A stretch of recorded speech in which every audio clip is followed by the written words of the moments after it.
அனைவருக்கும் இனிய காலை நேர வணக்கங்கள். ஆதவன் தொலைக்காட்சியின் தமிழை வணக்கம் நிகழ்ச்சியோடு இணைந்திருக்கின்றோம். இன்றைய தமிழை வணக்கம் நிகழ்ச்சியினுடைய அதிதிகள் பக்கத்தில் ஒரு மிக முக்கியமான நபரை எங்களுடைய கலையகத்துக்குள்ளே நாங்கள் அழைத்து வந்திருக்கின்றோம். அவர்கிட்ட நாங்கள் நிறைய விஷயங்களை கேட்டு தெரிந்து கொள்ள போகணும். குறிப்பாக இலங்கையை பொறுத்த வரைக்கும் இந்த கல்வி சீர்திருத்தம் தொடர்பிலான நிறைய விஷயங்கள் அண்மைய நாட்களில் நாங்கள் கேள்விப்பட்டு கொண்டு இருக்கின்றோம். இலங்கையினுடைய கல்வியில் ஒரு மிகப்பெரிய மாற்றம் ஏற்படுத்தப்பட போகிறது. அந்த கல்வி முறையில் மாற்றங்கள் ஏற்படுத்தப்படுகின்ற போது வருகின்ற சவால்கள், அதில் இருக்கின்ற அனுகூலமான விஷயங்கள், அதை எதிர்கொள்வதற்கு எந்த மாதிரியான நடைமுறைகளை எல்லாம் நாங்கள் பின்பற்ற வேண்டும் அப்படின்னு சொல்லி எக்கச்சக்கமான விஷயங்கள் எங்களுடைய சமூக மத்தியில் காணப்படுகிறது. அது மாணவர்கள் மத்தியில் ஒரு விதமான குழப்பம் இருந்தாலும், ஆசிரியர்கள் மத்தியில் இன்னொரு விதமான குழப்பங்கள் இருந்தாலும், ஏன் மாணவர்களும் ஆசிரியர்களும் சமூகத்தில் இருக்கிற புத்திஜீவிகள் கூட அந்த கல்வி சீர்திருத்தம் தொடர்பிலான விஷயங்களுக்கு மிகப்பெரிய ஆதரவை வழங்கினாலும் கூட ஒரு சாரார் இந்த கல்வி சீர்திருத்தத்தில் இருக்கக்கூடிய சவால்கள் பற்றியும் அதனுடைய தாக்கங்கள் பற்றியும் அது எதிர்காலத்தில் ஏற்படுத்த போகின்ற மாற்றங்கள் பற்றியதான நிறைய விஷயங்களை விவாதிக்கிறதுக்கு இப்போது இலங்கையினுடைய இந்த காலகட்டம் ஒரு மிகப்பெரிய ஒரு பரபரப்பான விஷயங்களை ஏற்படுத்தக்கூடிய ஒரு காலகட்டம் அப்படின்னு தான் சொல்ல முடியும்.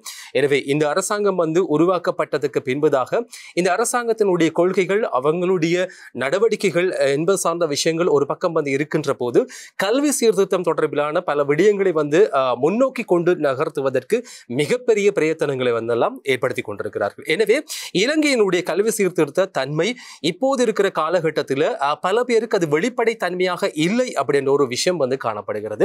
இந்த விஷயத்தை நாங்கள் துறை சார்ந்த ஒருவரிடம் நாங்கள் கேட்டு அது பற்றி நாங்கள் ஆராய்ந்து தெரிந்து கொள்ள போகின்றோம். அதனுடைய அடிப்படையில் இலங்கை திறந்த பல்கலைக்கழக சிரேஷ்ட விரிவுரையாளர் ரவீந்திரன் விவேகானந்த ராஜா அவங்க எங்களோட இணைந்திருக்கிறாரு. வணக்கம். வணக்கம். எப்படி இருக்கிறீங்க? நல்லா இருக்கேன். ஓகே. இலங்கையை பொறுத்த வரைக்கும் ஒரு என்ன சொல்றது, அண்மைய நாட்களை பொறுத்த வரைக்கும் இலங்கையில ஏற்படுத்தப்பட்ட அரசியல் மாற்றத்துக்கு அப்புறமாக நிறைய விஷயங்கள் உன்னிப்பாக அவதானிக்கப்படுகிறது. அதனுடைய அடிப்படையில இலங்கையில் கொண்டு வரப்பட இருக்கின்ற இந்த கல்வி சீர்திருத்தம் மிக நுணுக்கமாகவும் உன்னிப்பாகவும் அவதானிக்கப்படுகிறது. என்ன மாதிரியான மாற்றங்கள் கொண்டு வரப்பட போகிறது அப்படின்னு சொல்லி மிகப்பெரிய எதிர்பார்ப்பு காணப்படுகிறது. இலங்கையினுடைய கல்வி சீர்திருத்தத்தை பொறுத்த வரைக்கும் இந்த அரசாங்கம் மாத்திரம் இல்லை, இதற்கு முன்னைய காலங்களில் இருந்த அரசாங்கம் கூட நிறைய நடவடிக்கைகளை எடுத்தாங்க. ஆனால் அந்த நடவடிக்கைகள் எல்லாமே சரியான முறையில் ஒப்பேற்ற முடியாத ஒரு சூழ்நிலை காணப்பட்டது. இலங்கையினுடைய கல்வி பாரம்பரியம் என்றது மற்ற நாடுகளோடு ஒப்பிடுகின்ற போது எங்களுடைய கல்வி பாரம்பரியம் ஒரு மிக சிறந்த ஒரு பாரம்பரியம் அப்படின்னு சொல்லலாம். ஏன்னா தெற்காசியாவில் இலங்கையில் இருக்கின்ற கல்வித்திறன் என்றது ஒரு மிக முக்கியமாக அவதானிக்கப்படுகிற ஒரு விஷயம். எனவே இந்த கல்வி சீர்திருத்தம் என்ற ஒரு விஷயம் இலங்கையில கொண்டு வரப்பட போகிறது.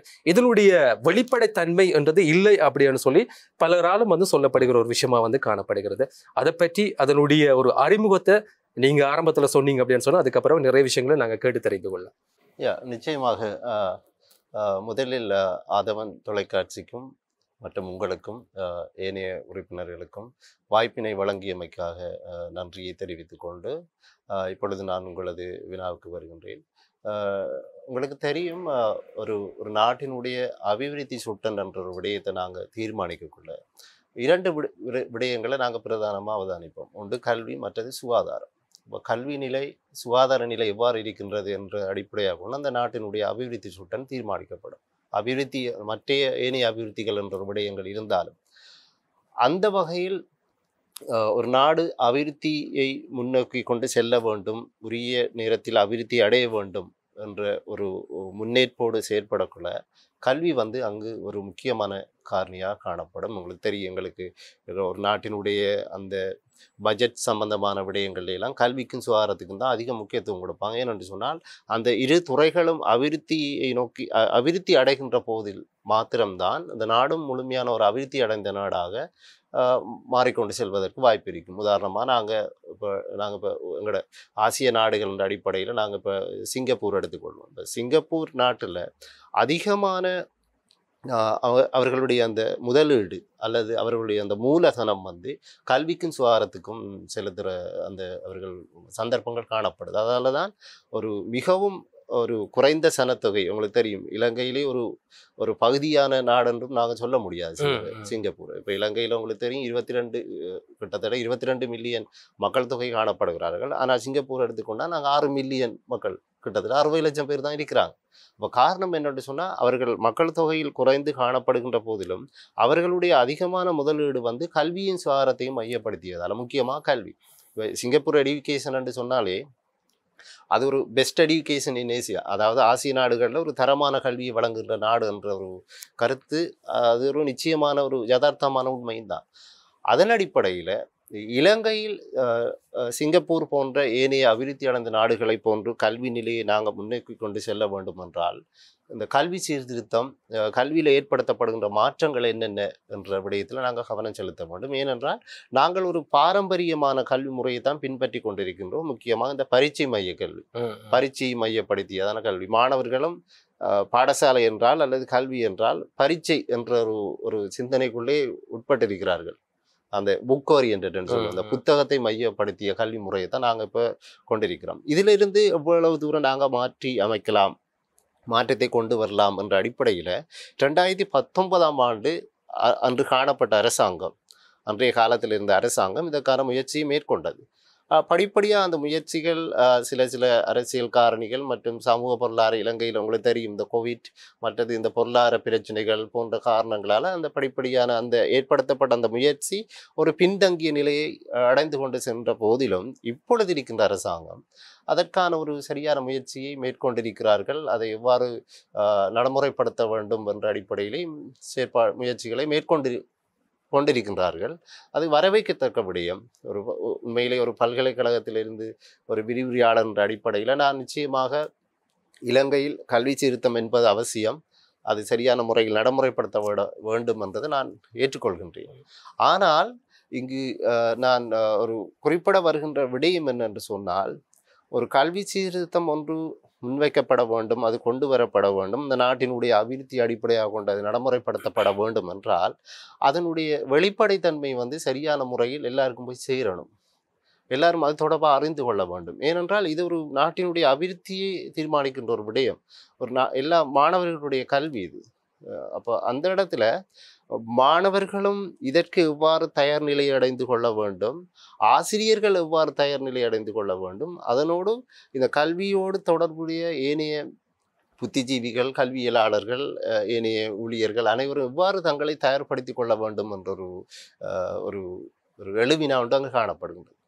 அவை நிச்சயமாக இத்தகைய ஒரு வெளிப்படைத்தன்மையை தீர்த்து கொள்ளக்கூடிய வகையிலும் இப்பொழுது காணப்படுகின்ற இந்த அரசாங்கம் அதற்குரிய செயற்பாடுகளை மேற்கொள்ள வேண்டும் என்பது எனது கருத்தாக காணப்படுகின்றது. ஆனால் பொதுவாக ஏதோ சரியான முறையில் அந்த வெளிப்படைத்தன்மையற்ற வகையில், அதாவது வெளிப்படைத்தன்மை என்கின்ற போது அந்த கருத்துக்கள் சரியான முறையில் ஆசிரியர்கள், மாணவர்கள் மற்றும் அதிபர்கள், உங்களுக்கு தெரியும் வலைய மட்டத்தில் காணப்படுகின்ற கல்வியலாளர்கள், அது தொடர்பான ஒரு சரியான ஒரு புரிந்துணர்வும் அது தொடர்பான விளக்கமும் இல்லாத வகையில் கல்வி சீர்திருத்தம் நடைமுறைப்படுத்தப்படுகின்றதோ என்ற ஒரு கேள்வி அங்கு காணப்படுகின்றது. ஏனென்றால் அவர்கள் என்ன நடக்கப் போகின்றது என்பது தொடர்பாக ஒரு தெரியாத நிலையில் இருக்கிறார்கள். ஏதோ கல்வி சீர்திருத்தம் கொண்டு வர போகிறாங்க, அரசாங்கம் கொண்டு வருது, ஆனால் அது எவ்வாறு இருக்க போகின்றது, அது எவ்வாறு பாடசாலை மாணவர்களிடத்தில் மாற்றங்களை கொண்டு வரப்போகுது என்பது அவர்களிடத்திலும் ஒரு புரியாத புதிராகத்தான் காணப்படுது. இப்போ உங்களுடைய கருத்தை பொறுத்த வரைக்கும் அல்லது உங்களுடைய வாதத்தை பொறுத்த வரைக்கும் வெளிப்படைத்தன்மைன்றது கொடுக்கப்படலை அப்படின்னு சொல்லி, ஏன் இந்த அரசாங்கம் இந்த கல்வி சீர்திருத்தம் தொடர்பிலான ஒரு முனைப்பை வந்து காட்டினாலும் கூட அது வரவேற்கத்தக்க ஒரு விஷயம், ஏன் வெளிப்படைத்தன்மையை வந்து கொடுக்க மறுக்கிறார்கள்? இதுக்கு பின்புலமாக இருக்கக்கூடிய விஷயங்கள் அப்படின்னு சொன்னா என்ன? நிச்சயமாக பல்கலைக்கழக விரிவுரையாளர்கள் சங்கம் என்ற அடிப்படையில் உங்களுக்கு தெரியும், நாங்கள் அதை FUTA என்று சொல்லுவோம், federation of university teacher association அப்படி சொல்லுவோம் நாங்கள் ஆங்கிலத்தில். நாங்கள் அதில் நிச்சயமாக சில வினாக்களை நாங்கள் கேட்டிருந்தோம் மினிஸ்டரோட. உங்களுக்கு தெரியும் இப்போது இருக்கின்ற கல்வி அமைச்சர் மற்றும் நாட்டினுடைய பிரதமர், அவர் நிச்சயமாக அவரும் ஒரு பல்கலைக்கழகத்தோடு சேர்ந்த ஒரு விரிவுரையாளர் என்ற அடிப்படையில் அவரும் இலங்கை திறந்த பல்கலைக்கழகத்தில் தான் விரிவுரையாளர் பணிபுரிந்து இப்பொழுது அரசியல் ரீதியாக நாட்டின் பிரதமராகவும் கல்வி அமைச்சராகவும் கல்வி மற்றும் உயர்கல்வி அமைச்சராகவும் தெரிவு செய்யப்பட்டிருக்கிறார். இப்போ அவரோடு நடந்த அந்த கலந்துரையாடலின் போது கூட நாங்கள் கேட்ட வினா, பல்கலைக்கழக அந்த ஆசிரியர் சங்கம் எழுப்பிய வினாவும் சரியான முறையில் இந்த வெளிப்படைத்தன்மை ஏற்படுத்தப்பட வேண்டும். எல்லாருக்கும் அது கொண்டு செல்லப்பட வேண்டும். என்ன நடக்க போகிறதுன்றதை நீங்கள் எல்லாருக்கும் அதை நீங்கள் தெரியப்படுத்த வேண்டும். தெரியப்படுத்துகின்ற போது தான் அது சரியான முறையில் எல்லாரும் போய் சேரும்ன்றது. ஆனால் அவர்கள் அது தெரியப்படுத்தி விட்டோம் என்ற ஒரு ஒரு எண்ணப்பாங்கில் இருக்கிறார்கள். அந்த உங்களுக்கு தெரியும், அந்த ஒரு பைலட் ஸ்டடி ஒன்று செய்வோம் நாங்கள். பொதுவாக ரிசர்ச் ஒன்று அல்லது ஏதோ ஒரு விடயத்தை நாங்கள் ஏதோ ஒரு பாலிசி ஒன்று இம்ப்ளிமெண்ட் செய்ய போகிறோம்னு சொன்னால் ஒரு பைலட் ஸ்டடி ஒன்று சொல்லுவோம். நாங்கள் அதை தமிழில் சொல்லக்கூட நாங்கள் ஒரு முன்மாதிரி கற்கை ஒன்று, ஒரு முன்மாதிரி ஆய்வு ஒன்று செய்வோம். இவ்வாறு நாங்கள் தயார் நிலையில் இருக்கிறோம். அதன் அடிப்படையில் அதனுடைய நடைமுறைப்படுத்தல் சாத்தியமானதாக நாங்கள் மாற்றிக்கொள்ளலாம். அதில் அமைச்சருடைய கருத்தும் அது நாங்கள் செய்துட்டோம். எங்களுக்கு அந்த முடிவு கிடைச்சிருக்கிறது. அது சாதகமான முடிவாகத்தான் இருக்கிறது. மற்றும்படி சமூகம் இது தொடர்பாக அதிகமான கருத்துக்களை பெற்றிருக்கின்றது. எல்லாரும் தயார் நிலையில் இருக்கின்ற மாதிரி தான் அவர்களுடைய கருத்து. அதாவது அமைச்சர் என்ற அடிப்படையிலும் அதோடு அமைச்சரோடு இணைந்த அந்த கல்வி துறையோடு இணைந்த அதிகாரிகளோட கருத்துக்கள் அவ்வாறு தான் காணப்படுகின்றது. ஆனால் நிச்சயமாக பல்கலைக்கழகம் என்ற அடிப்படையில் இலங்கையில் காணப்படுகின்ற அனைத்து பல்கலைக்கழகங்கள் என்ற அடிப்படையில், குறிப்பாக கல்வி பீடம் என்ற அடிப்படையில் நாங்கள் கல்விப்பீடத்தில் கற்பித்தலை மாணவர்கள் மற்றும் ஆசிரியர்களுக்கு மேற்கொள்கின்ற நாங்கள் அந்த அடிப்படையில் நாங்கள் கேள்வி கேட்க வேண்டிய ஒரு கட்டாயத்தில் இருக்கிறோம். ஏனென்று சொன்னால், நாளைக்கு ஏற்படுத்தப்படுகின்ற மாற்றத்துக்கு ஏற்ற வகையில் நாங்கள் எங்களை மாற்றிக்கொள்ள வேண்டும். அப்போ எங்களை மாற்றிக்கொள்ளுகின்ற போது தான் நாங்கள் ஆசிரியர்களையும் நாங்கள் பயிற்சிப்படுத்த முடியும். குறிப்பாக இலங்கை திறந்த பல்கலைக்கழகம் கல்வி பீடம் இதனுடைய பிரதான நோக்கமே இலங்கையில் இருக்கின்ற கல்வியலாளர்களை பயிற்றுவிக்கிறது. ஆசிரியர்கள், அதிபர்கள், மற்றது உயர் கல்வி அதிகாரிகள். அப்போ நாங்கள் அதில் தெளிவடைஞ்சு கொள்ளணும். அதற்காக தான் அந்த அதிகமான வினாக்களை நாங்கள் அந்த இடத்தை கேட்டிருந்தோம். ஸோ அவர்களுடைய பதில் நிச்சயமாக எல்லாருக்கும் அந்த தெளிவு காணப்படுகின்றது என்பதுதான் அவர்களுடைய பதிலாக இருக்கிறது. இருந்த போதிலும் நாங்கள் இந்த தெளிவு தன்மையில் அவர்கள் இன்னும் ஒரு பூரணத்துவமான நிலை இல்லை. அதை நீங்கள் அமுல்படுத்தி அதனுடைய சாத்தியப்பாடு அது நடைமுறைப்படுத்தப்படுகின்ற போது ஏற்படுகின்ற சவால்களின் அடிப்படையில் நீங்கள் அதை விளங்கிக் கொள்றதுக்கு வாய்ப்பு இருக்கு என்பதுதான் எங்களுடைய கருத்து. நீங்கள் சொன்ன விஷயங்களை வச்சு பார்க்குற போது இன்னும் ஒரு சமூக மட்டத்தில் இன்னும் ஒரு சிந்தனை காணப்படுது. என்ன அப்படின்னு சொன்னால், இந்த கல்வி சீர்திருத்தத்தில் கொண்டு வரப்பட இருக்கிற மிக முக்கியமான விஷயம் என்ன அப்படின்னு சொன்னால், இந்த உலகமயமாக்கல் தொடர்பிலான கல்வி தொடர்பிலான விஷயங்கள் இங்கே உள்ளடக்கப்பட இருக்கிறது. இப்போ ஒரு வெளிநாட்டில் ஒரு கல்வியினுடைய முறைமை எப்படி காணப்படுகிறதோ அதே மாதிரியான ஒரு சீர்திருத்தம் இந்த இந்த விடயத்தில் உள்ளடக்கப்பட இருக்கிறது அப்படின்னு சொல்லி நான் ஒரு மாத காலத்துக்கு முன்பதாக இன்னும் ஒருவரை நான் நேர்காணல் செய்த டைமில் அவர் சொன்ன விஷயம் அது. அப்போது இந்த கல்வி முறையில் சில மாற்றங்கள் கொண்டு வரப்பட இருக்கிறது. அதில் சொல்லப்படுகிற விஷயம் என்ன அப்படின்னு சொன்னால், எங்களுடைய எஜுகேஷனில் இந்த தொழில்முறை சார்ந்த கல்விகள் இதில் அதிகமாக உள்ளடக்கப்பட இருக்கிறது அப்படின்னு சொல்லி. எனவே பிரதமரும் கல்வி அமைச்சரும் சொன்ன விஷயத்தில் எல்லாருக்கும் இந்த விஷயம் கொஞ்சம் வெளிப்படைத்தன்மையாக காணப்படுகிறது, புரிந்து கொள்ளக்கூடியதாக இருக்கிறது அப்படின்னு சொல்லி. ஸோ அப்படி பார்க்குற நேரத்தில் அந்த ஒரு விஷயம் இங்கே முதன்மையாக இருக்கிறதுக்குரிய வாய்ப்புகள் இருக்கு. நிச்சயமாக நீங்கள் சொன்னது போல இந்த கல்வி சீர்திருத்தத்தினுடைய பிரதானமான நோக்கங்கள் ஒன்று நீங்கள் சொன்னது போல அந்த உலகமயமாக்கல், குளோபலைசேஷனுக்கு ஏற்ற மாதிரி எவ்வாறு ஏனைய நாடுகள் முன்னோக்கி, அதாவது குறிப்பாக அந்த அபிவிருத்தி அடைந்த நாடுகள், இப்போ நாங்கள் ஆசியா எடுத்துக்கொண்டு சொன்னால் தென்கொரியா, ஜப்பான், சிங்கப்பூர். முக்கியமாக நாங்கள் சிங்கப்பூரை திரும்ப திரும்ப குறிப்பிடுறதுக்கு காரணம் என்னென்னு சொன்னால், மிகவும் ஒரு சிறிய நாடு, சனத்தொகையிலையும் மிகவும் ஒரு சிறிய நாடு, இவ்வளவு ஒரு முன்னேற்றத்தை ஜப்பானை விட பொருளாதாரத்தில் முன்னேற்றத்தை அடைந்திருக்கின்ற நாடு. அப்போ அந்த நாடுகளில் இருக்கின்ற அந்த கல்வி முறைக்கு ஏற்ற மாதிரி எங்களது நாட்டினுடைய கல்வி முறையை மாற்றி அமைக்கணும் என்றுதான் இந்த கல்வி சீர்திருத்தங்களுடைய பிரதானமான நோக்கம். அதில் முக்கியமாக இந்த தொழிற்சார் கல்வித்திறன்கள், தொழிற்கல்வியை கொண்டு வர்றது என்ற ஒரு முனைப்படுத்தியிருக்கிறாங்க. இப்போ இது புதிய விடயம் இல்லை. ஏற்கனவே உங்களுக்கு தெரியும், இந்த 13 வருட உத்தரவாத கல்வி, 13 இயர்ஸ் எஜுகேஷன் என்ற அந்த விடயத்திலையும் அதை கொண்டு வந்தாங்க. ஆனால் இப்போ அந்த 13 வருட உத்தரவாத கல்வி என்றது இப்போ என்ன நிலையில் இருக்கின்றது ஒரு கேள்விக்குரிய விடயம். நிச்சயமா அதனுடைய அந்த வெற்றி தன்மை எவ்வாறு இருக்கின்றது. அப்போ அது காரணம் என்னென்னு சொன்னால், அதனுடைய வெற்றி தன்மையும் அறிந்து கொள்ள முடியாத நிலையிலும் அதை நடைமுறைப்படுத்துவதில் அதிலிருந்து இன்னுமொரு விடயத்துக்கு நாங்கள் மாற வேண்டிய நிலையிலும் நாங்கள் இருக்கின்றோம் என்று சொன்னால் காரணம் வந்து சரியான முறையில் சமூகத்தில் அது வந்து ஏற்றுக்கொள்ளக்கூடியதாக இருக்கல அல்லது மாணவர்களுக்கு அது ஒரு சரியான பயன் தருகின்ற விடயமாக இருக்கல என்பதுதான் அதனுடைய உண்மைத்தன்மை. அப்போ அவ்வாறு இருக்கக்குள்ள அப்போ அது தொழிற்கல்விசார் மாற்றங்களாக இருந்தாலும் சரி, உலகமயமாதல் கல்வியாக இருந்தாலும் சரி, எவ்வகையான கல்விசார் மாற்றம் இருந்தாலும் சரி, சரியான முறையில் அது தொடர்பான முன்னறிவு அல்லது அது விழிப்புணர்வு சரியான முறையில் ஏற்படுத்தப்படல் வேண்டும். அது ஆசிரியர்கள் மத்தியில், மாணவர்கள் மத்தியில். ஏனென்று சொன்னால் நாங்கள் இப்போ அதில் நேரடியாக அதில் உள்வாங்கப்பட போகிறது வந்து மாணவர்கள், ஆசிரியர்கள்.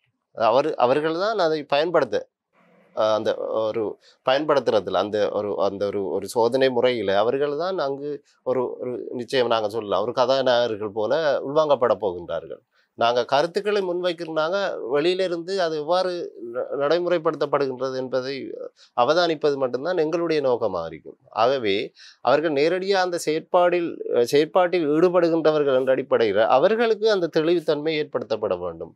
குறிப்பாக அதிபர்களும் இந்த இடத்துல முக்கியத்துவம் வாய்ந்தவர்களாக காணப்படுகின்றார்கள். ஏனென்றால் இந்த கல்வி சீர்திருத்தத்தில் குறிப்பிடுகின்ற விடயங்களில் சில இந்த மனிதவள அபிவிருத்தி, ஹியூமன் ரிசோர்ஸ் சம்பந்தமான, மற்றது கட்டிடம், மற்றது நிர்வாகம் சம்பந்தமான சீர்திருத்தங்கள், அவ்வாறுபட்ட சில விடயங்களும் உள்ளடங்குறதால அதிபர்களுக்கு இந்த விழிப்புணர்வு அவசியம். அத்துடன் ஏனைய கல்விசார் அதிகாரிகளுக்கு இந்த விழிப்புணர்வு அவசியம். ஸோ இந்த இடத்துல நான் குறிப்பிடுகின்ற விடயம் என்னென்று சொன்னால், உங்களோட கேள்வி கேட்ட போல அது தொழிற்கல்விசார் மாற்றங்களாக இருந்தாலும் சரி, உலகமயமாதல் கல்வியாக இருந்தாலும் சரி, எவ்வகையான கல்விசார் மாற்றங்களாக இருந்தாலும் சரி, அதனுடன் இணைந்த வகையில் சரியான முறையில் ஒரு ஒரு தெளிவுத்தன்மை, அது தொடர்பான ஒரு முன்னறிவு, என்ன நாங்கள் செய்ய போகிறோம் என்ற ஒரு முன்னேற்பாடு வந்து சரியான முறையில் ஏற்படுத்தப்படுகின்ற பட்சத்தில் அதனுடைய சரியான ஒரு வெற்றித்தன்மையை நாங்கள் எதிர்பார்க்கலாம். அவ்வாறு சரியான அந்த முன்னேற்பாடு ஏற்படுத்தப்படாத காரணத்தினால்தான் ஏற்கனவே கொண்டு வரப்பட்ட சில கல்விசார்,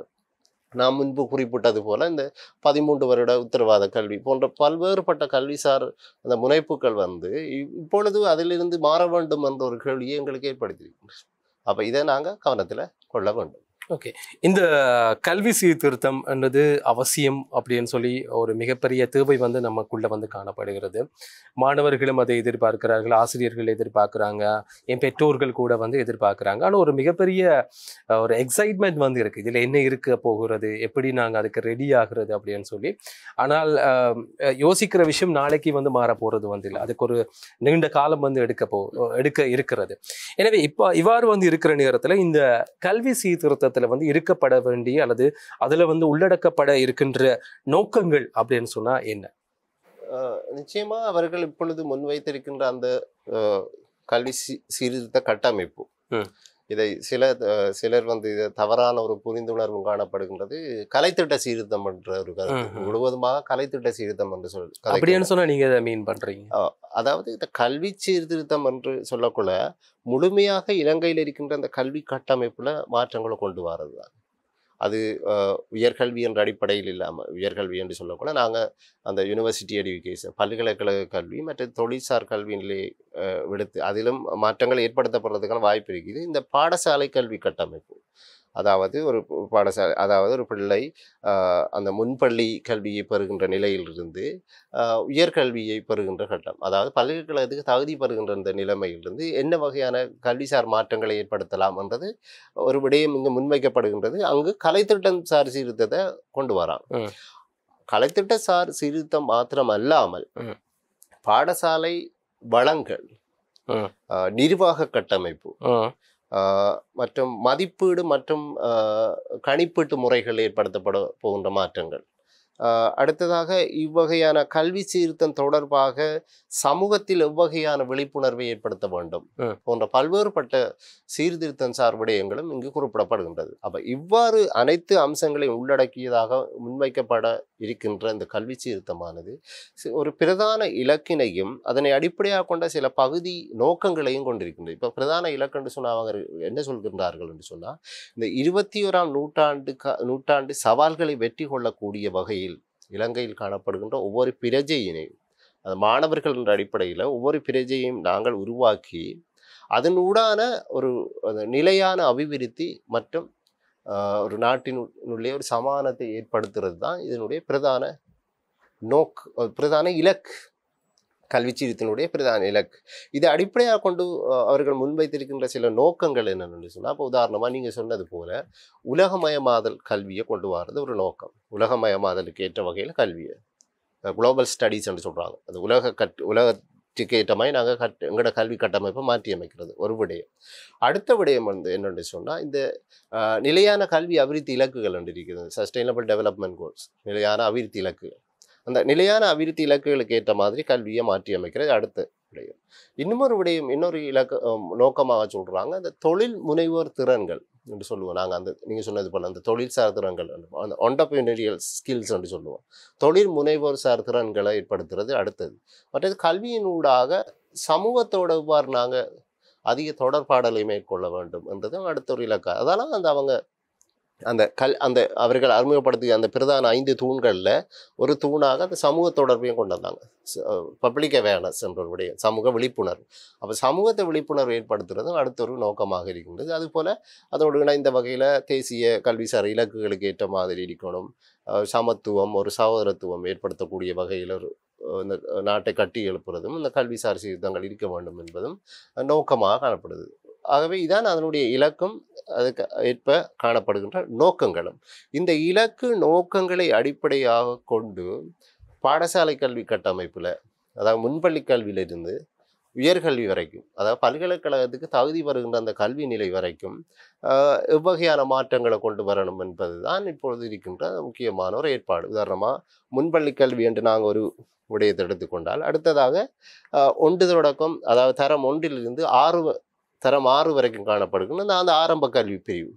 அடுத்ததாக நாங்கள் எடுத்துக்கொண்டு சொன்னால் அந்த கனிஷ்ட இடைநிலை என்று சொல்லுவோம். அதாவது தரம் 7லிருந்து 9 வரைக்கும் அது கனிஷ்ட இடைநிலை பிரிவாக நாங்கள் எடுத்துக்கொள்ளலாம். அடுத்ததாக சிரேஷ்ட இடைநிலை என்று சொல்லக்கூட 10, 11.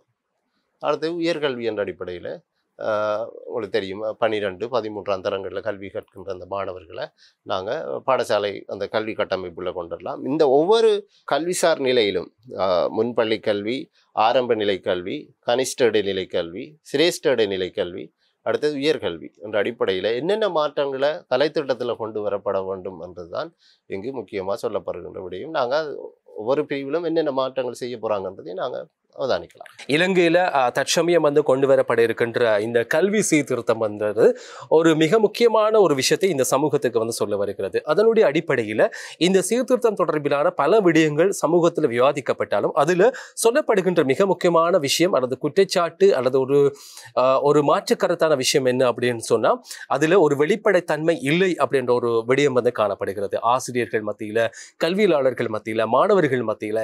ஏன் அப்படின்னு சொன்னால், இந்த சீர்திருத்தம் கொண்டு வரப்பட்டதுக்கு அப்புறமாக மாணவர்கள் எப்படியெல்லாம் அதற்கு தயாராக வேண்டும், ஆசிரியர்கள் அதுக்கு எப்படியெல்லாம் தயாராக வேண்டும் அப்படின்னு சொல்லி ஒரு மிகப்பெரிய கேள்வி காணப்படுகிறது. எனவே இந்த வெளிப்படைத்தன்மை இல்லாததன் காரணமாக மாணவர்களுக்கு இருக்கக்கூடிய சவால்கள் நிறையதாக காணப்படுகிறது. எனவே அது பற்றி தான் நாங்கள் அவரோடு தொடர்ச்சியாக பேசிக்கொண்டிருக்கிறோம்.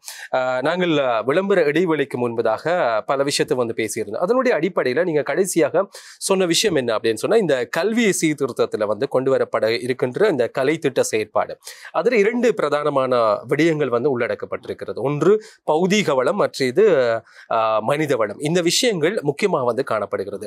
எனவே இந்த சீர்திருத்தம் கொண்டு வரப்பட இருக்கின்ற இந்த சமயத்தில் இந்த 2 பிரதானமான வளங்கள், பௌதீக வளம், மனித வளம், இதன் ஊடாக இந்த அரசாங்கமாக இருக்கலாம் அல்லது இந்த கல்வி சீர்திருத்தத்தை கொண்டு வருகின்றவர்களாக இருக்கலாம், அவர்கள் சொல்ல வருகின்ற விஷயம் என்ன?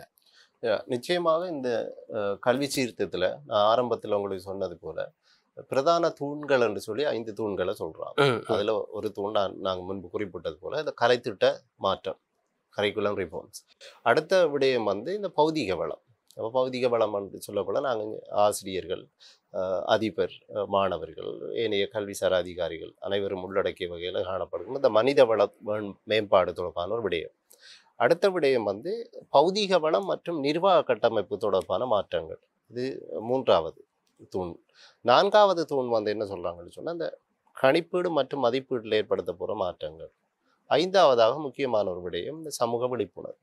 இதில் நீங்கள் இப்போ என்னோட தொடுத்த வினா என்னென்னு சொன்னால், இந்த பௌதீக வள மாற்றம் அடுத்தது மனிதவள மாற்றம் என்பதனூடாக என்ன விடயங்கள் இங்கு கூறப்பட போகின்றது, என்ன செய்ய போறாங்கன்றது தான் இப்போதைய கேள்வி. நிச்சயமாக இந்த கலைத்திட்டம் மாற்றம் என்ற ஒரு விடயத்தை முன்வைப்பதோடு இந்த பௌதீக வளம் மனித வளம் தொடர்பான அதிகமான மாற்றங்களையும் இந்த அரசாங்கம் கவனத்தில் கொள்ள வேண்டும். ஏனென்று சொன்னால் இன்றும் கூட இலங்கையில வந்து போதுமான வசதி இல்லாமல் தரையில் இருந்து கொண்டு கற்பித்தலை மேற்கொள்கின்ற நிலையில மாணவர்கள் காணப்படுகின்றார்கள்.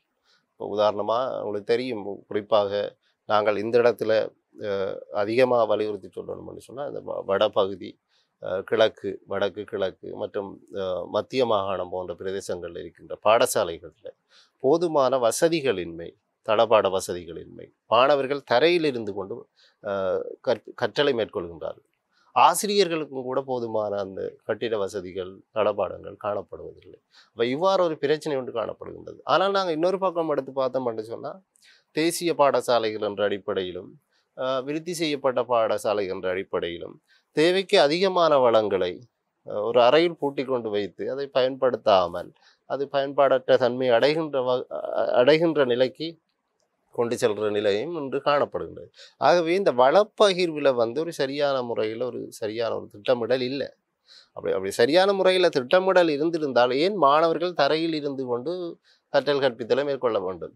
ஏன் ஆசிரியர்களுக்கு தேவையான தளபாடங்கள் வசதிகள் இல்லாமல் இருக்க வேண்டும் என்றது கேள்வி எழுப்பப்படும். ஆகவே இதனை நிவர்த்தி செய்கிறதுக்காக இந்த பௌதீக வள மாற்றம் மனித வள மாற்றம் என்ற அடிப்படையில் ஒரு சில மாற்றங்களை கொண்டு வரணும் என்றது ஒரு முனைப்பாக காணப்படுகின்றது. அதே போல் நாங்கள் பௌதீக வளங்களை நாங்கள் கதைச்சது போல ஆசிரியர் என்று உங்களுக்கு தெரியும், ஒரு பாடசாலையிலே ஒரு பாடத்துக்கு 5க்கு மேலே ஆசிரியர்கள் இருக்கின்ற நிலையும் காணப்படுகின்றது. ஆனால் அதே பாடத்துக்கு இன்னொரு பாடசாலையை நாங்கள் எடுத்துக்கொண்டோம் என்று சொன்னால் ஆசிரியர் பற்றாக்குறை என்று சொல்கிறோம். அப்போ ஏன் அந்த நிலை, ஏன் அந்த 5 ஆசிரியர்களும் ஒரு பாடசாலையில் காணப்படுகின்ற நிலையும் இன்னும் ஒரு பாடசாலையில் ஒரு தூர பிரதேசத்தில் இருக்கின்ற ஒரு பாடசாலையில் வந்து அந்த பாடத்துக்கு ஆசிரியர்களே கற்பிக்கின்றதுக்கு ஆசிரியர் இல்லாத நிலையும் ஏன் ஏற்படுத்தப்படணும் என்று சொன்னால் அங்கே அந்த மனித வள பகிர்வில் காணப்படுகின்ற அந்த ஒரு சரிநிகரற்ற தன்மை தான். அப்போ இதையும் நிவர்த்தி செய்யப்பட வேண்டும். சில ஆசிரியர்கள் வந்து ஒரு பாடசாலைக்கு அவங்க ஒரு அப்பாயின்மெண்ட் எடுத்து போனால் அதே பாடசாலையில் அவர்கள் ஆயுட்காலம் முழுவதும் இருக்க வேண்டும் என்ற ஒரு எண்ணப்பாங்கோடு இருக்கிறார்கள். அதே பாடசாலையில் இருக்கணும். அதுக்கு அவர்கள் தேவையான முயற்சிகள் தான் எடுப்பார்கள். அரசியல் ரீதியான முயற்சிகள், மற்றது எல்லா விதமான முயற்சியை எடுத்துக்கொண்டு அதே பாடசாலையில் இருக்கின்ற நிலைமை காணப்படுது. ஆகவே இந்த அரசாங்கம் பாடசாலைகளில் ஆசிரியர் இடமாற்றம் தொடர்பான ஒரு சரியான ஒரு திட்டமிடலை கொண்டு வரணும். வழங்கப்படுகின்ற திட்டமிடல் ஒன்று காணப்படுகின்ற போதிலும் அதில் சில குறைபாடுகள் இருக்குது. அப்போ ஒரு பாடசாலையில் ஆசிரியர்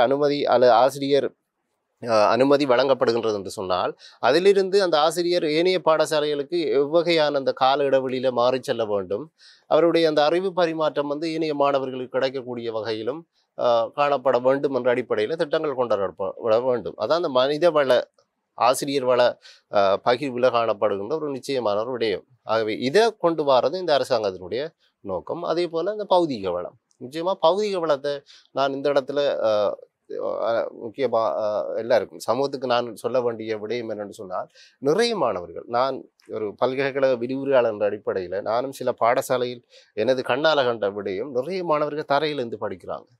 அதே நேரம் அதே பிரதேசத்தில் ஒரு பாடசாலை எடுத்துக்கொண்டோம்னா தேசிய பாடசாலை என்ற அடிப்படையில் தேவைக்கு அதிகமான தளபாடங்களாக இருக்கலாம், வசதிகளாக இருக்கலாம், அறையில் பூட்டி இருக்குது. அப்போ ஏன் அதை மற்ற பாடசாலைகளுக்கு பகிர்ந்து கொடுக்க முடியாது?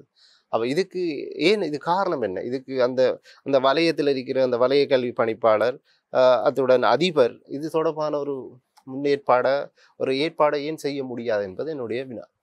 நிச்சயமாக நீங்க சொன்னது மாதிரி இந்த விஷயம் வந்து இலங்கையை பொறுத்த வரைக்கும் ஒரு சவாலுக்குரிய ஒரு விஷயம், நிறைய வருத்தப்பட வேண்டிய ஒரு விஷயமா வந்து காணப்படுகிறது. இலங்கையில வந்து நாங்கள் தரமான கல்வியை வந்து கொடுத்தாலும் கூட மாணவர்கள் இப்போதும் கூட நீங்க சொன்ன மாதிரி வடக்கு கிழக்குல பின்தங்கிய இடங்கள்ல கூட வந்து மாணவர்கள் தரையில இருந்து படிக்கக்கூடிய மிக முக்கியமான ஒரு மோசமான சூழ்நிலை வந்து காணப்படுகிறது. எனவே ஒரு நாட்டினுடைய அபிவிருத்தியில மிக முக்கியமான பங்கு வகிக்கிறது ஆரம்பத்தில் நீங்க குறிப்பிட்டது சுகாதாரம், கல்வி. எனவே கல்விக்காக ஒதுக்கப்படுகின்ற நிதியில அந்த விஷயங்களுக்கு ஏன் சரியான முறையில் பகிர்ந்தளிக்கப்படவில்லை, ஒரு பாரபட்சம் வந்து காட்டப்படுகிறதா அப்படின்னு சொல்லி எல்லாம் மிகப்பெரிய கேள்விகள் எல்லாம் சொல்லப்படுகிறது. எனவே இந்த சீர்திருத்தத்துல இந்த விஷயம் மிக முக்கியமாக வந்து உன்னிப்பாக அவதானிக்கப்பட வேண்டும், அதற்குரிய தீர்வுகள் வழங்கப்பட வேண்டும் என்பது மிக முக்கியமான விஷயம் அப்படின்னு சொல்லி நாங்களும் அதை ஆணித்தரமாக வந்து ஏற்றுக்கொள்கிறோம். இதுல இந்த கல்வி சீர்திருத்தம் கொண்டு வரப்பட வேண்டும் அப்படின்ற சொல்லி ஒரு விஷயம் வந்து இருக்கிற நேரத்துல அடுத்த கட்டமாக ஒரு பாடசாலை அதற்கு தன்னை தயார்படுத்திக் கொள்ள வேண்டும். எனவே தயார்படுத்திக் கொண்டு அதுக்கு மாணவர்களை எப்படியெல்லாம் உள்வாங்க முடியும், மாணவர்களை எப்படி தயார்படுத்தி அடுத்த கட்டமாக இந்த சீர்திருத்தம் தொடர்பிலான விஷயங்களுக்கு மாணவர்களை கொண்டு செல்ல வேண்டிய ஒரு முனைப்பு பாடசாலைக்கு மிக முக்கியமாக வந்து காணப்படுகிறது. எனவே இதனுடைய அடிப்படையில இந்த சீர்திருத்தத்துல பாடசாலையினுடைய முக்கியத்துவம் அப்படின்னு சொன்னா என்ன? ஆரம்பத்துல நான் உங்களுக்கு சொன்னது போல ஆரம்பத்தில் நீங்கள் அது ஒரு சவாலாக காணப்படுகின்றது என்று நாங்கள் குறிப்பிடுறது அந்த வெளிப்படைத்தன்மை, டிரான்ஸ்பரன்சி என்று சொல்லுவோம் நாங்கள் ஆங்கிலத்தில். டிரான்ஸ்பரன்சி, நோ டிரான்ஸ்பரன்சி, வெளிப்படைத்தன்மை இல்லை. அந்த வெளிப்படைத்தன்மை இல்லாத நிலை காணப்படுகின்றது என்று சொல்றதுக்குரிய அடிப்படை காரணமே இந்த பாடசாலையினுடைய முன்னேற்பாடு. இப்போ பாடசாலையினுடைய முன்னேற்பாடு என்று சொல்லப்பட நாங்கள் நிச்சயமாக அதிபர்கள், ஆசிரியர்கள், மாணவர்கள் இவ்வாறு தங்களை தயார்படுத்திக் கொள்கின்றார்கள் என்றதுதான் முக்கியம். ஆகவே அப்போ அந்த வெளிப்படைத்தன்மையை நாங்கள் சரியான முறையில் ஏற்படுத்தணும் என்று சொன்னால் தேவையான அளவு அவர்களுக்குரிய அந்த விழிப்புணர்வு ஏற்படுத்தப்பட வேண்டும். ஆசிரியர்களுக்குரிய பயிற்சி, அதே போல அதிபர்களுக்குரிய பயிற்சி, அதே போல மாணவர்களுக்கு அது தொடர்பான ஒரு முன் விழிப்புணர்வு, அது தொடர்பான ஒரு ஆரம்ப நிலை ஏற்பாடு என்பன ஏற்படுத்தப்பட வேண்டும். குறிப்பாக மாணவர்கள் மத்தியில் ஆசிரியர்கள் ஊடாகவும், ஆசிரியர்கள் மத்தியில் அதிபர்கள் ஊடாகவும், மற்றது அதிபர்கள் மத்தியில் உரிய கல்வி பணிப்பாளர்கள், கல்வியலாளர்கள் ஊடாகவும் அந்த விழிப்புணர்வு ஏற்படுத்தப்பட வேண்டும். அதற்குரிய செயற்பாடுகளை தேசிய கல்வி ஆணைக்குழு மற்றும் தேசிய கல்வி நிர்வாகம் இரண்டும் அதற்குரிய செயற்பாடுகளை மேற்கொள்கிறார்கள். அதற்குரிய அந்த சொல்லுவோம் நாங்கள் அதுக்குரிய அந்த நிபுணத்துவம் வாய்ந்தவர்களை உள்ளடக்கிய வகையில் பாடத்துறையின் அடிப்படையில் அதுக்குரிய அந்த குழுக்கள் அமைக்கப்பட்டிருக்கின்றது. நானும் அதில் இந்த ஜென்ரல் எஜுகேஷன் பொதுக்கல்வி கட்டமைப்பு என்ற அடிப்படையில் அதில் நானும் ஒரு ஒரு உறுப்பினராக காணப்படுகின்றேன். அப்போ அந்த இடத்தில் என்னுடைய அதிகமான உள்ளீடுகளை நான் ஆசிரியர்களுக்கு வழங்கி கொண்டிருக்கின்றேன். அப்போ ஆகவே பாடசாலை ஒன்று தயாராக வேண்டும் என்று சொன்னால் அங்கு எதிர்பார்க்கப்படுகின்ற விடயம் அங்கு பங்குதாரர்களாக அல்லது அங்கு கதாநாயகர்களாக காணப்படுகின்ற அதிபர்கள், ஆசிரியர்கள், மாணவர்கள் தங்களை தயார்படுத்தி கொள்ள வேண்டும் என்பது அங்கு சொல்லப்படுகின்ற விடயம். இதற்குரிய சரியான முறையிலான விழிப்புணர்வை பயிற்சி அதாவது பயிற்சி பாசறைகள், அது போன்று ஏனைய முயற்சி சார் விடயங்களையும் அரசாங்கம் மற்றது கல்வி அமைச்சு ஈடுபடணும். அதற்குரிய தேவையான ஆதரவுகளை பல்கலைக்கழக விரிவுரையாளர்கள் சங்கம் என்ற அடிப்படையில் பல்கலைக்கழகத்தில் இருக்கின்ற விரிவுரையாளர்கள் என்ற அடிப்படையில் சிரேஷ்ட விரிவுரையாளர்கள், பேராசிரியர்கள் என்ற அடிப்படையில் நாங்கள் எங்களது தேவையான ஆதரவை வழங்குவதற்கு எப்பவும் இந்த அரசாங்கத்துக்கு தயாராக இருக்கின்றோம். ஓகே, பாடசாலை மட்டத்தில் மாணவர்களுக்கும் ஆசிரியர்களுக்கும் இந்த மாதிரியான விஷயங்கள், விழிப்புணர்வுகள், இந்த கல்வி சீர்திருத்தம் தொடர்பிலான முன்னேற்பாடான கருத்துக்கள் போய் சேரணும் அப்படின்னு சொல்லி ஒரு பக்கம் இருந்தாலும் கூட அடுத்த கட்டமாக இந்த சமூகத்துக்கு நாங்கள் ஒரு விஷயத்தை தெளிவுபடுத்த வேண்டும். இந்த சீர்திருத்தம் இப்படி தான் இருக்க போகிறது, இதுதான் நடைமுறைப்படுத்தப்பட போகிறது, இந்த கால இடைவெளியில் தான் இந்த மாதிரியான கல்வி முறைகள் தான் மாற்றப்பட போகிறது அப்படின்னு சொல்லி ஒரு விழிப்புணர்வு கொடுக்கப்பட வேண்டும். ஏன்னு சொன்னா சமூகத்துக்கு அது தொடர்பிலான ஒரு தெளிவுத்தன்மை இருந்தால்தான் அதிலே சமூகத்தினுடைய பங்கு மிக முக்கியமாக காணப்படும். ஆதரவை கொடுப்பார்கள் அல்லது அதில் இருக்கின்ற மாற்று கருத்துக்களை அவர்கள் வெளிப்படுத்துவார்கள். எனவே இந்த சீர்திருத்தம் தொடர்பாக சமூகத்துக்கு கொடுக்கப்பட வேண்டிய விழிப்புணர்வு அப்படின்னு சொன்னா என்ன? நிச்சயமா உங்களோட வினா மிக முக்கியமான ஒரு வினா. அவர்கள் அந்த முன்வைத்திருக்கின்ற அந்த கல்வி சீர்திருத்த கட்டமைப்பிலையும் அந்த 5வது தூண், அதில் அந்த 5வது தூண் சொல்லுகின்ற விடயம் என்னென்று சொன்னால் சமூக விழிப்புணர்வு, பப்ளிக் அவேர்னஸ். அந்த சமூக விழிப்புணர்வை மேற்கொள்ள வேண்டும். சமூகத்துக்கு குறிப்பாக இந்த கல்வி சீர்திருத்தம் தொடர்பாகவும் அதில் முக்கியமாக இந்த கலைத்திட்ட சீர்திருத்தம் தொடர்பாகவும் ஒரு விழிப்புணர்வு ஏற்படுத்தப்பட வேண்டும். அவ்வாறு சமூகத்தில் குறிப்பாக நாங்கள் சமூகம் என்று சொல்லக்குள்ள இந்த இடத்தில் பெற்றோர்களுக்கு சரியான முறையில் நாங்கள் விழிப்புணர்வை ஏற்படுத்துகின்ற போதில்தான் மாணவர்களை பெற்றோர்கள் அதுக்கேற்ற வகையில் வழி நடத்துவார்கள். அதுக்குரிய இப்பொழுது உங்களுக்கு தெரியும், ஒரு பிள்ளையினுடைய கல்வியில அதிகமான வகிபங்கு வந்து பெற்றோர்கள். நிச்சயமா நாங்கள் அதை மாற்றியமைக்க முடியாது. ஆசிரியர்கள வகிபங்கு இருந்தாலும் பெற்றோர்கள வகிபங்கு அதிகம். இப்போ நாங்கள் இப்போ என்ன சொல்றோம், இப்போ இந்த புலமை பரீட்சையை கூட பெற்றோர் பரீட்சை என்று சொல்ற அந்த ஒரு கருத்து காணப்படுகின்றது சமூகத்தின் மத்தியில். ஆகவே பெற்றோர்களுக்கு சரியான விழிப்புணர்வு வழங்கப்பட வேண்டும். எவ்வாறு வழங்கப்பட வேண்டும் என்ற விடயம் இந்த இடத்துல நாங்கள் இந்த இடத்துல இன்னும் ஒரு விடயத்தை கவனிக்க வேண்டும். அந்த எஸ்டிசி என்று சொல்லுவோம் நாங்கள், ஸ்கூல் டெவலப்மெண்ட் கமிட்டி. இதில் வந்து பெற்றோர்களும் உள்ளடங்குவாங்க, பழைய மாணவர்கள் உள்ளடங்குவாங்க, மற்றது பாடசாலைக்கு உதவி செய்கின்ற சில சமூக நிறுவனங்கள்லாம் உள்ளடங்கும். அப்போ அந்த எஸ்டிசி ஊடாகவும் ஸ்கூல் டெவலப்மெண்ட் கமிட்டி ஊடாகவும் ஏனைய வகையில் அனைத்து பெற்றோர்களை உள்ளடக்கிய வகையிலும் தேவையான அளவு பாடசாலையில் அதிபர்கள் ஊடாக ஆசிரியர்கள் ஊடாக தேவையான அளவு பெற்றோர்களுக்கு விழிப்புணர்வு வழங்கப்படுகிறது. அதே போல் இப்பொழுது நாங்கள் இப்போ எங்களை கருத்துக்களை முன்வைக்கின்ற மாதிரி, இப்போ ஆதவன் தொலைக்காட்சியின் ஊடாக கருத்துக்களை முன்வைக்கின்ற மாதிரி சமூகத்தில் கருத்துக்களை கொண்டு செல்ல வேண்டும். இதான் நடக்கப் போகின்றது. இதுக்கேற்றமாக இவ்வாறு மாற்றி அமைக்கப்பட வேண்டும், பிள்ளைகளை இவ்வாறு மாற்ற வேண்டும் என்ற அடிப்படையில் பெற்றோர்களுக்கு கருத்தை முன்வைக்கிறது. அவர்கள் ஓரளவு அது தொடர்பான ஒரு புரிந்துணர்வை பெற்றுக்கொள்வார்கள். மற்றது அதிபர முக்கியமான வகிபங்கும் அது தொடர்பாக பெற்றோர்களுக்கு விழிப்புணர்வு ஏற்படுத்து. இப்போ பேரண்ட்ஸ் மீட்டிங் நடக்கிறது பொதுவான ஒரு விடயம் பாடசாலைகளில். குறிப்பாக குறைந்தது ஒரு மாதத்துக்கு ஒரு தடவையாவது பேரண்ட்ஸ் மீட்டிங் நடக்கணும். ஆனால் இப்போ நடக்கிறதுன்றது சில பாடசாலைகளில் ஒரு கேள்விக்குறியான விடயமும். ஏனென்று சொன்னால் அதனுடைய முக்கியத்துவம் உணரப்படுகின்றது. அந்த பேரண்ட்ஸ் மீட்டிங்கில் அதிபர் வந்து அந்த என்ன கலைத்திட்ட மாற்றம் கொண்டு வராங்க, இப்படி மாற்ற போகிறாங்க, பாடசாலை வளங்களில் ஏற்படுத்த போகிற மாற்றம் என்ன, கணிப்பீடு மதிப்பீட்டில் எவ்வாறு மாற்றம் கொண்டு வரப்படுது என்ற விடயத்திலலாம் சொல்லலாம். உங்களுக்கு சரியும் நிச்சயமாக பெற்றோர்களும் இந்த பரீட்சை எக்ஸாம் என்ற விடயத்தில் தான் மாணவர்கள் அதிகம் ட்ரெயின் பண்ணி கொண்டிருக்கிறாங்க. ஆனால் இந்த கல்வி சிறுத்தைகளோட சொல்லப்படுற விடயம் என்னென்னு சொன்னால் பரீட்சை இல்லை, எக்ஸாம். நாங்கள் எக்ஸாமுக்கு போகல, அது எக்ஸாமை போன்று மாணவர்களை இப்போ எக்ஸாம்ன்றது பரீட்சை என்பது மாணவர்களோட அறிவை மதிப்பிடுற ஒரு விடயமாக தான் இருக்கின்றது. இப்போ மாணவர்கள் அறிவை மாத்திரம் இல்லாமல் மாணவர்கள் அறிவாற்றலை மதிப்பிடணும். இப்போ அறிவாற்றலை மதிப்பிடணும்னு சொன்னால் பரீட்சை வந்து ஒரு விடயமாக இருக்காது. அதனோடு பரீட்சையோடு இணைந்த ஏனைய செயற்பாடுகள், செயற்திட்டங்கள், மாணவர்கள் குழுவாக செயற்படுறது, அவர்களுடைய விருப்புக்கு ஏற்ற மாதிரி சில ஆக்டிவிட்டிஸ் கொண்டு வர்றது, செயற்பாடுகளை கொண்டு வர்றது, இது வந்து அறிவாற்றலை விருத்தி செய்யும். அப்போ இதுக்கேற்ற மாதிரி பெற்றோர்களிடத்தையும் நாங்கள் மாற்றத்தை கொண்டு வரணும். பரீட்சை என்ற முறையிலிருந்து இவ்வாறுபட்ட சில செயற்பாட்டு முறைகள், அதான் முக்கியமாக நான் சொல்ல வேண்டும். இந்த கலைத்திட்டத்திலேயே இந்த கலைத்திட்ட சீர்திருத்தத்தில் அவர்கள் சொல்கிற ஒரு முக்கியமான ஒரு விடயம் செயற்பாடு சார்ந்த கற்றல், ஆக்டிவிட்டி பேஸ்ட் லேர்னிங் என்று சொல்கிறாங்க. அது செயற்பாடு சார்ந்த கற்றலை தான் நாங்கள் கொண்டு வரப்போகிறோம்.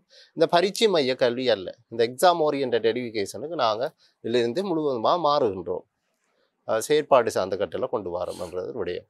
ஆகவே இது தொடர்பான அனைத்து விழிப்புணர்வுகளும் பெற்றோர்களிடத்தில் அதிபர்கள் ஊடாகவும், உங்களுக்கு தெரியும், தொலைக்காட்சிகள் ஊடாகவும் சமூக சாதனங்கள் ஊடாகவும் கொண்டு செல்லப்பட வேண்டும் என்பது என்னுடைய கருத்து. நிச்சயமாக இலங்கையில் இருக்கின்ற மாணவர்களுடைய பெற்றோர்களை பொறுத்த வரைக்கும் காலாகாலமாக அவர்கள் பழக்கப்பட்டது இந்த பரீட்சை என்ற ஒரு விஷயத்துல வந்து மற்ற மாணவனை விட மற்ற பிள்ளையை விட இந்த பிள்ளை நல்லா பரீட்சை எழுது ஏ லெவலில் 3 பாஸ் எடுத்தா காணும், ஐலண்ட் லெவலில் வந்து ஃபர்ஸ்ட் ரேங்க் வந்தா காணும் அப்படின்னு சொல்லி ஒரு போட்டித்தன்மையோடு ஒரு ப்ரெஷரோடு வந்து இருக்கக்கூடிய பெற்றோர்கள் தான் இலங்கையை பொறுத்த வரைக்கும் அதிகமாக வந்து காணப்படுறார்கள். எனவே இந்த சீர்திருத்தம் கொண்டு வரப்படுகின்ற அந்த காலகட்டத்தில் பெற்றோர்களுக்கு ஒரு மிகப்பெரிய சவால் வந்து இருக்கு. இது எப்படி ஏற்றுக்கொள்றது, அதுக்கேற்ற மாதிரி தங்களை எப்படி மாற்றிக்கொள்றது அப்படின்னு சொல்லி ஒரு மிகப்பெரிய தேவை வந்து காணப்படுது. நாங்கள் என்னதான் நிறைய விஷயங்களை வந்து இதில் சொன்னாலும் கூட இதில் வந்து இருக்க போகின்ற சவால்கள் நிறைய வந்து காணப்படுது.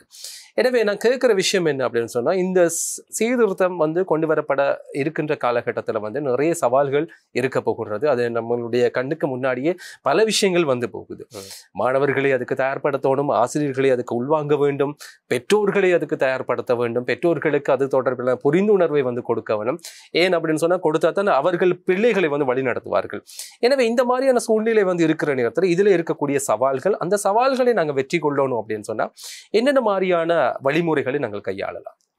நிச்சயமாக சவால்கள் என்று சொல்லி பார்க்கக்குள்ள நாங்கள் ஆரம்பத்தில் சொன்னது போல இந்த ஒரு வெளிப்படைத்தன்மைன்றது ஒரு சவால். இப்போ நான் முக்கியமாக வலியுறுத்தி கூற வேண்டிய விடயமும் அந்த டிரான்ஸ்பரன்சி, அந்த வெளிப்படைத்தன்மை என்பது இப்போ ஒரு சவாலாக இருக்குது. அது வந்து நிச்சயமாக அனைவருக்கும் அது தொடர்பான கருத்துக்கள் போய் செல்லவில்லை என்று சொன்னால் அது நிச்சயமாக எதிர்காலத்தில் அது ஒரு வெற்றிகரமாக ஒரு வெற்றித்தன்மையை நோக்கி செல்றதுல சில இடையூறுகள் காணப்படும். அப்போ அது ஒரு சவாலாக காணப்படும். அந்த வெளிப்படைத்தன்மை வந்து சரியான முறையில் மேற்கொள்ளப்படுறதும் பெற்றோர்களுக்கும் அதிபர்கள், ஆசிரியர்கள், ஏனைய கல்வியலாளர்களுக்கும் சரியான முறையில் கருத்துக்களை கொண்டு செல்றதும் அந்த வெளிப்படைத்தன்மை சவால்களை இல்லாமல் செய்கிறதுக்கான ஒரு விடயமா இருக்கும். அது ஒரு விடயமா நாங்கள் சொல்லலாம். அடுத்த ஒரு விடயம் நான் நிச்சயமாக சொல்ல வேண்டும்.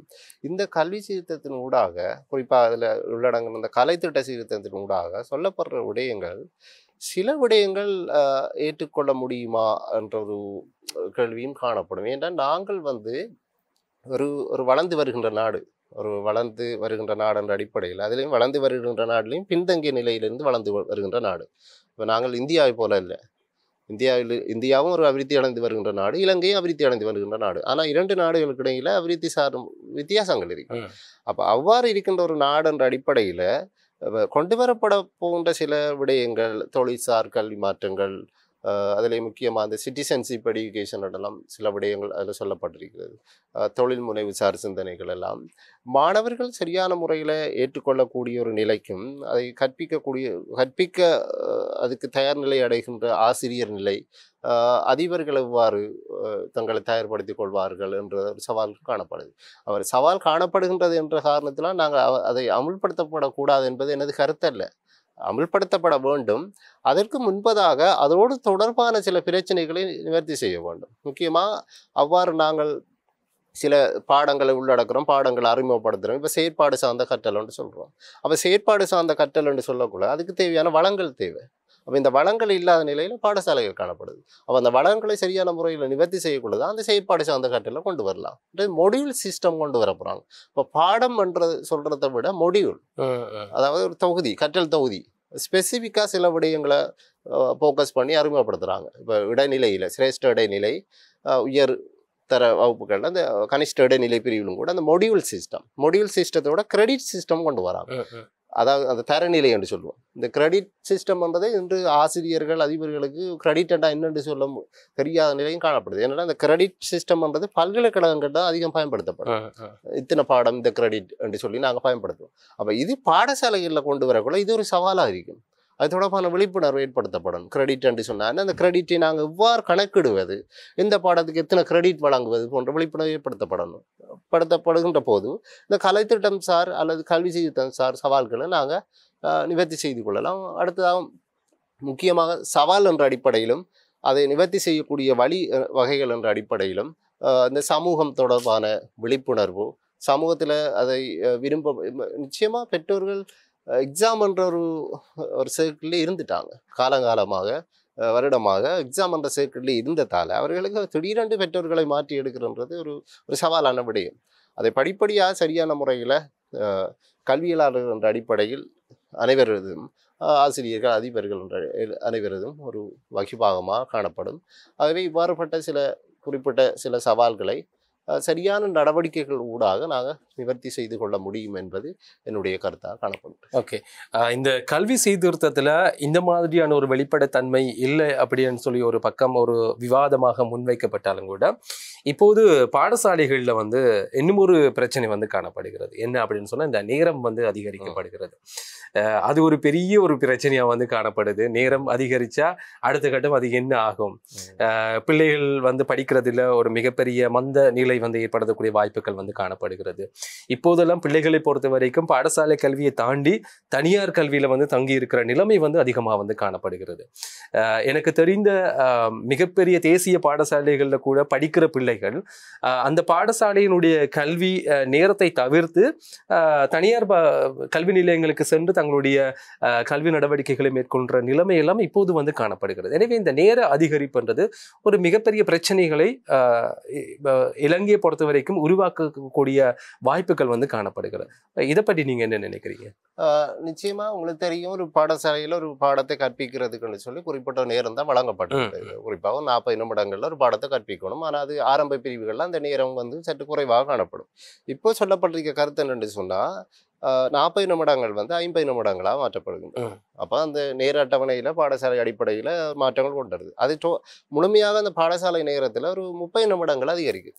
அப்போ ஒரு 1:30க்கு பாடசாலை விடுற நேரம் என்று சொன்னால் இவ 2 மணிக்கு விட வேண்டிய நிலைப்பாடு. இப்போ இதுக்கேற்ற மாதிரி நீங்கள் சொன்னது போல பாடசாலை ஒரு பாடசாலை கல்வி என்பதை விட அதை விட வெளியில பிரைவேட் தனியார் கல்வி என்ற அடிப்படையில் அதிகம் கவனம் செலுத்துகின்ற மாணவர்களுக்கு ஒரு சவாலாக இருக்கும். இன்னும் 30 மினிட்ஸ் அதிகமாக இருந்தால் இவ்வாறு.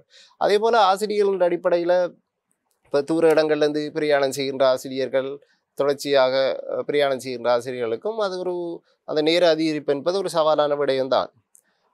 இருந்த போதிலும் அதை நாங்கள் ஏற்றுக்கொள்ள வேண்டிய ஒரு கட்டாயப்பாட்டுக்கு தான் காணப்படுகின்றோம்.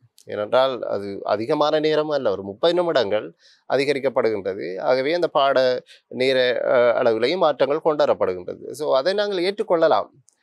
என்னை பொறுத்தவரைக்கும் எனது கருத்தின்படி அந்த நேர அதிகரிப்பு என்பது நிச்சயமாக கல்விசார் அடிப்படையில் ஒரு மாற்றத்தை கொண்டு வரப்பட வேண்டுமே தவிர அது வந்து ஒரு சாதாரணமான ஒரு நேர அதிகரிப்பாக காணப்படக்கூடாது. என்றால் இன்று பாடசாலைகளில் அதிகமான நேரங்கள் கல்விசார் செயற்பாட்டை மீறிய வகையில் அதிகமான நேரங்கள் வீணடிக்கப்படுகின்றது.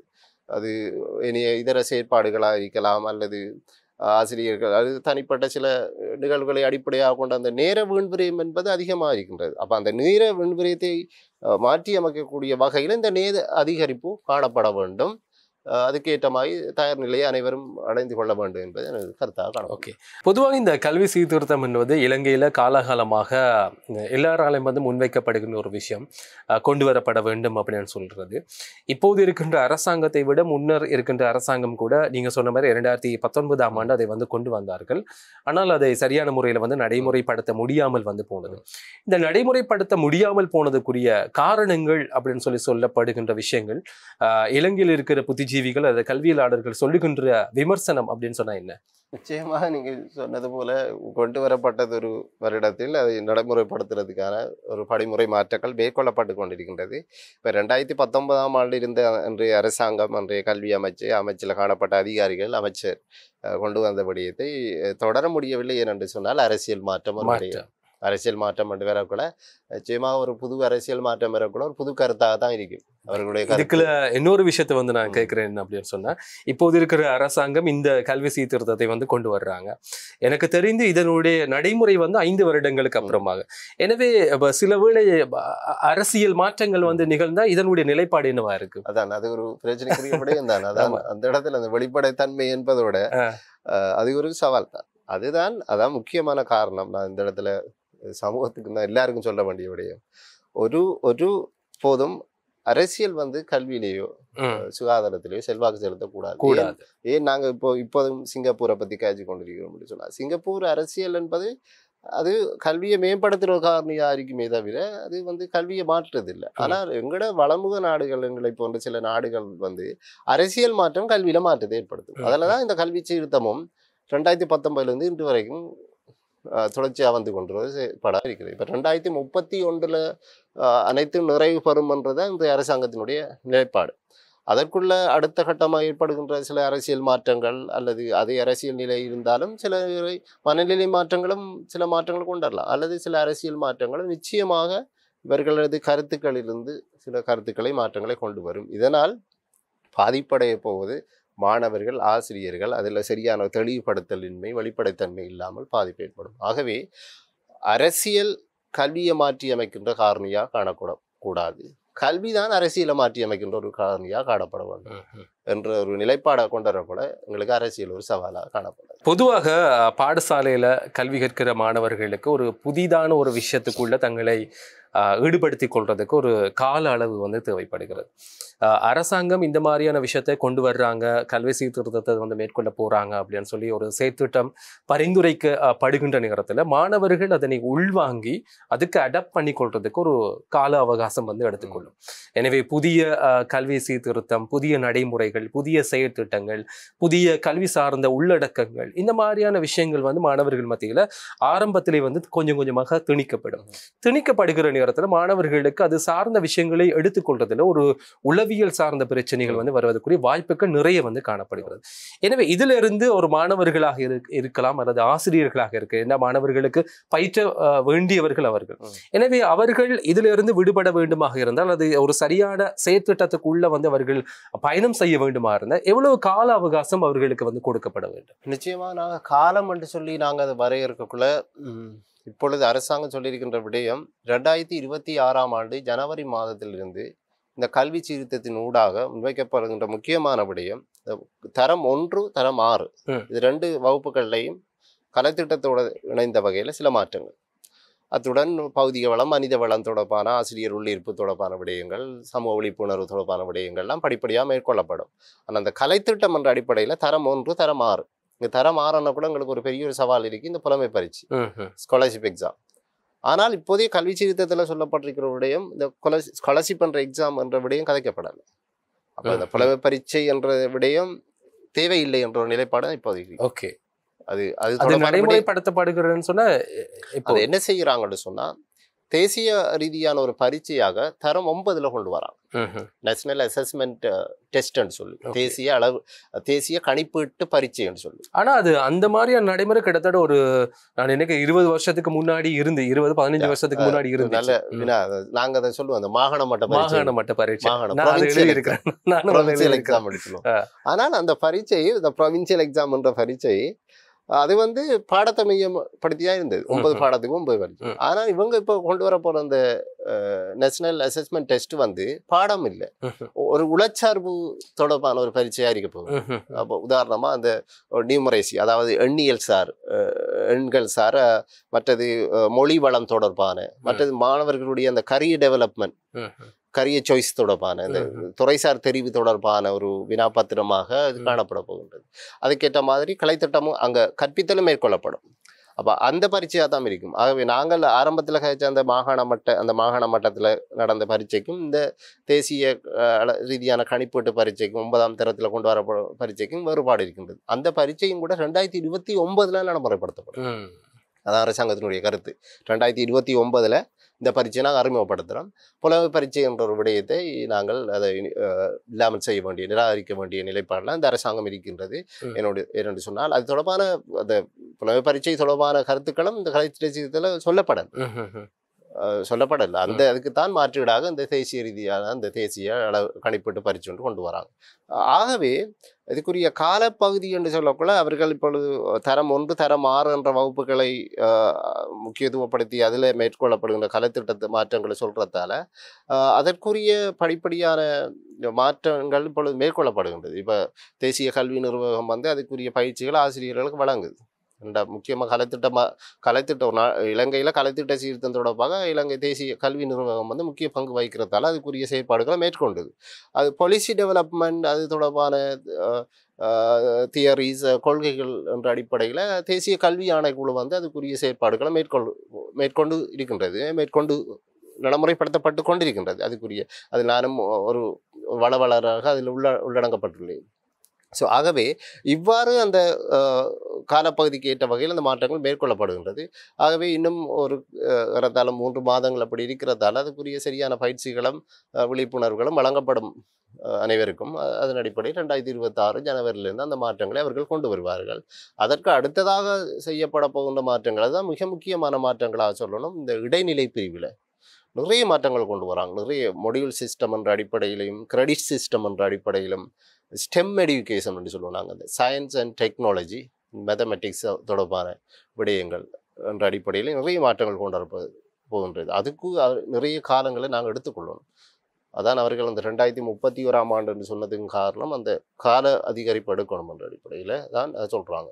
குறிப்பாக நான் இந்த இடத்துல இன்னும் ஒரு விடயத்தையும் சொல்ல வேண்டும். இந்த உயர்தர மாணவர்களுக்கான அந்த தெரிவு, அந்த ஸ்ட்ரீம் என்று சொல்லுவோம் நாங்கள், துறைசார் தெரிவில் தொழிற்சார் துறை என்ற கொண்டு வராங்க. வொகேஷனல் ஸ்டடீஸ், தனியாக வொகேஷனல் ஸ்டடீஸ் ஒரு ஸ்ட்ரீம் ஒன்று கொண்டு வராங்க. ஆரம்பத்தில் அது இருக்கல, அப்போ அதை கொண்டு வராங்க. இப்போ சயின்ஸ், விஞ்ஞானம், தொழில்நுட்பம், தொழிற்சார் துறை என்ற அடிப்படையிலையும் ஆர்ட்ஸ் அண்ட் கல்ச்சர் என்ற ஒரு விடயம் இல்லை, மானிடவியல் மற்றும் சமூக விஞ்ஞானம் என்று சொல்லி அதை கொண்டு வராங்க. மற்றது முகாமைத்துவம் மற்றும் முகாமைத்துவம் சார் கற்கைகள் என்று கொண்டு வராங்க. அந்த கலை ஆர்ட்ஸ் அண்ட் கல்ச்சர், அதாவது கலை கலாச்சாரம் என்ற ஒரு உயர்தர பிரிவில் இருக்கின்ற துறையை இல்லாமல் செய்து அதை சில ஸ்பெசிஃபிக்கான துறைசார் ஸ்ட்ரீமாக கொண்டு வந்து மாணவர்களுக்கு தெரிவு கொண்டு வராங்க. ஆகவே அதுக்குரிய காலங்கள் சரியான முறையில் எடுத்துக்கொள்ளப்பட வேண்டும். அவ்வாறு எடுத்துக்கொள்ளப்படுகின்ற போது தான் அதனுடைய வெற்றித்தன்மை நிர்மாணிக்கும். இப்போ கலைத்துறை சார்ந்த விஷயங்கள் உயர்தர பிரிவில் இல்லாமல் செய்யப்படுகிற நேரத்தில் அது ஒரு மாற்று கருத்து இருக்காது, இல்லை அதில் ஏதாச்சும் ஒரு விமர்சனம் இருக்காது. கலைத்துறை சார்ந்த விடயங்கள் இல்லாமல் செய்யப்படுன்றதை விட அதை ஒரு வேறொரு துறையாக மாற்றி கொண்டு வராங்க. எப்படி என்று சொன்னால், கலை கலாச்சாரம் என்ற அந்த பிரிவு, உயர்தர பிரிவு சமூக விஞ்ஞானம் மற்றும் மானிடவியல் பிரிவாக கொண்டு வரப்படுது. இப்போ பல்கலைக்கழகங்களில் நாங்கள் பாடத்தை கொண்ட மாட்டோம், சமூக விஞ்ஞான மானிட பிரிவு காணப்படும். அந்த சமூக விஞ்ஞான மானிடவியல் பிரிவுக்குள்ள இந்த கலை கலாச்சாரம் தொடர்பான பாடங்களை கொண்டு வராங்க. குறிப்பாக இந்த கலை பிரிவில் காணப்படுகின்ற சில அழகியற் பாடங்கள், சமய பாடங்கள் எல்லாம் தெரிவு பாடங்களாக ஆப்ஷனல் சப்ஜெக்டாக கொண்டு வராங்க. அதில் முக்கியமாக சில பாடங்களுக்கு முக்கியத்துவம் கொடுத்து சில பாடங்களை தெரிவு பாடங்களாக கொண்டு வராங்க. ஆகவே இந்த கலை கலாச்சார பிரிவுன்றது இல்லாமல் போகுது, அந்த பேரு தான் மாற்றப்படுகின்றதை தவிர பாடங்கள் மானிடவியல் சமூக விஞ்ஞானம் என்ற துறைக்குள்ள தெரிவு பாடங்களாக உள்ளடக்கப்படும். இளைஞனுடைய கல்வி சீர்திருத்தத்தில் மிக முக்கியமான ஒரு பங்கு இப்போ இருக்கிற காலகட்டத்தில் முன்வைக்கப்படுகிறது. எனவே கல்வி சீர்திருத்தம் மேற்கொள்ளப்படுகின்ற நேரத்தில் இலங்கையில் இருக்கின்ற புத்திஜீவிகளாக இருக்கலாம் அல்லது கல்வியலாளர்கள் எல்லோரும் சொல்லுகின்ற ஒரு மிக முக்கியமான விஷயம் என்ன அப்படின்னு சொன்னால், அதனுடைய வெளிப்படைத்தன்மை இல்லாமல் காணப்படுகிறது. மாணவர்களுக்கு, ஆசிரியர்களுக்கு, பெற்றோர்களுக்கு, இந்த சமூகம் சார்ந்தவர்களுக்கு கூட ஒரு வெளிப்படைத்தன்மை காணப்படாமல் காணப்படுகிறது. எனவே இதனைத்தான் இலங்கை திறந்த பல்கலைக்கழகத்தினுடைய சிரேஷ்ட விரிவுரையாளர் ரவீந்திரன் விவேகானந்த ராஜா இன்றைய நாளில் எங்களோடு நிறைய விஷயங்களை பகிர்ந்திருக்கிறார். எனவே அவருக்கு நாங்கள் நிகழ்ச்சியின் சார்பாக நன்றிகளையும் வாழ்த்துக்களையும் தெரிவித்துக் கொள்கின்றோம். மிக்க நன்றி. இவ்வளவு நேரம் இருந்து எங்களோட நிறைய விஷயங்களை இந்த கல்வி சீர்திருத்தம் தொடர்பிலான யோசிக்க வேண்டிய பல விஷயங்களை எங்களோடு பகிர்ந்து கொண்டமைக்காக எங்களுடைய நிகழ்ச்சியின் சார்பாகவும் தொலைக்காட்சி சார்பாகவும் உங்களுக்கு நாங்கள் மனமார்ந்த நன்றிகளை தெரிவித்துக் கொள்கின்றோம். ரைட், நன்றி.